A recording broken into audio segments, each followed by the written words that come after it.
목요일 친절한 경제에 권혜리 기자 나와 있습니다.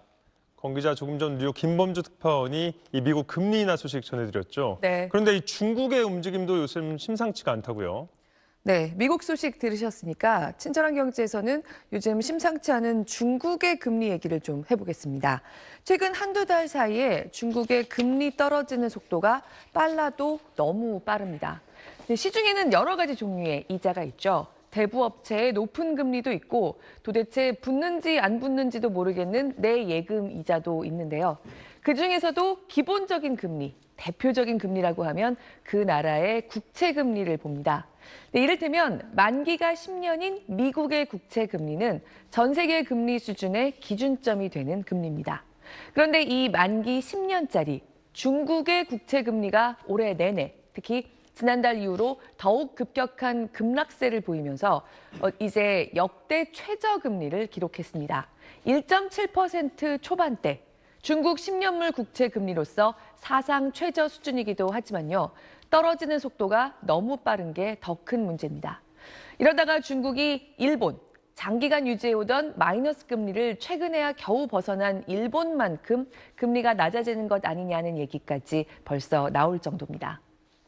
네, 중국의 이 건설 경기가 많이 침체됐다는 소식은 저희도 전해드린 적 있었는데 네. 금리는 또 왜 이런 건가요? 가장 큰 이유는 중국이 지금 물가가 급등하는 것보다 훨씬 더 무섭다는 물가 하락을 걱정해야 할 정도로 침체가 이어지고 있기 때문입니다. 일본이 지나온 이른바 잃어버린 20년, 이게 바로 물가 하락 경제였습니다. 물건값이 떨어지면 좋을 것 같지만요. 이거야말로 경제에는 중병선고가 내려졌다는 얘기입니다. 아무것도 안 하고 가만히 있는 게 오히려 이득일 정도의 침체가 왔다는 얘기가 되거든요. 비용을 들여서 뭔가를 만들거나 서비스하거나 사고 파는 것보다 그냥 현금을 들고 있는 게 더 유리한 수준이 되니 악순환이 나오면서 경제가 작동하기를 멈추게 됩니다. 그런데 지난주에 중국의 11월 소비자 물가가 발표됐는데요. 1년 전보다는 아직 간신히 0.3% 정도 물가가 오르고 있다고 나왔지만요. 1%가 채 되지 않는 이런 물가 상승률이 20개월째 계속되고 있는 데다가 점점 더 0에 가까워지고 있는 추세입니다. 전달 대비해서는 이미 물가가 0.6% 하락하기 시작했습니다. 시중에 돌고 있는 돈이 줄어들고 있는 모습도 8개월째입니다. 개인도 개인이지만 기업들이 돈을 쓰지 않고 그냥 저축하자, 묶어두고 있을 때라야 나오는 규모로 돈의 잠김이 나타나고 있다는 겁니다. 물론 중국의 금리는 다른 자유시장 경제의 금리와는 좀 다르긴 하고요. 지금 중국 정부가 빚이 많은 기업들을 살리기 위해서 일부러 금리 급락을 유도하고 있다는 관측도 있습니다. 설사 그렇다고 해도 역시 그런 조치를 취해야 할 정도로 중국 경제에 심각한 문제가 있다. 이렇게 받아들여지는 면이 있습니다. 지난주에 중국 정부가 적당히 완화적인 통화 정책을 펴겠다. 2008년 금융위기 때나 내놨던 수준의 돈풀기를 예고하는 느낌의 발언을 내놓은 것도 이런 금리 급락세를 부추기는 요인 중에 하나로 꼽히는데요. 이것 역시 도대체 지금 시장이 어떻길래 금융위기 이후에 가장 강력한 대책을 꺼내야 하는 걸까? 이렇게 이어지게 됩니다. 네, 가장 관심은 역시 우리에게 미치는 영향이겠죠. 네. 전문가들은 어떻게 예상하던가요? 네, 국내 경기에 이른바 중국 리스크가 전이될 수 있지 않은지 좀 긴밀한 점검이 필요한 시점이라고 보고 있습니다.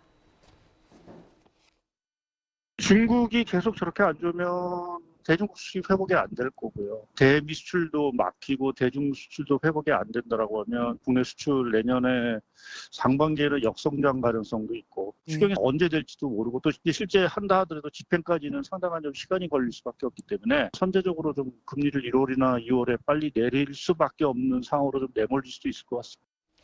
우리의 대중 수출도 타격을 받겠지만요. 중국이 저가 물건을 대량으로 이른바 해외로 밀어내기 해서 지금 상황을 벗어나려고 시도하는 것도 우리 수출품에 타격이 됩니다. 그리고 지금 우리 돈 원화의 가치가 달러 대비해서 너무 떨어져 있는데 위안화가 저렇게 약해져 있는 게 원화의 힘을 더 빼는 면도 있다는 겁니다. 게다가 조금 전에 미국에서 이번에는 달러 금리를 한 단계 내리지만 내년에는 지금까지 계획보다 좀 더 천천히 내리겠다. 달러 강세를 부추길 결정이 나왔습니다. 그러면 우리 돈 원화와 위안화는 상대적으로 더욱 약해집니다. 환율 부담에 대한 우려가 점점 더 커지고 있는 상황입니다. 네, 중국 상황도 계속 체크해 주시죠. 잘 들었습니다.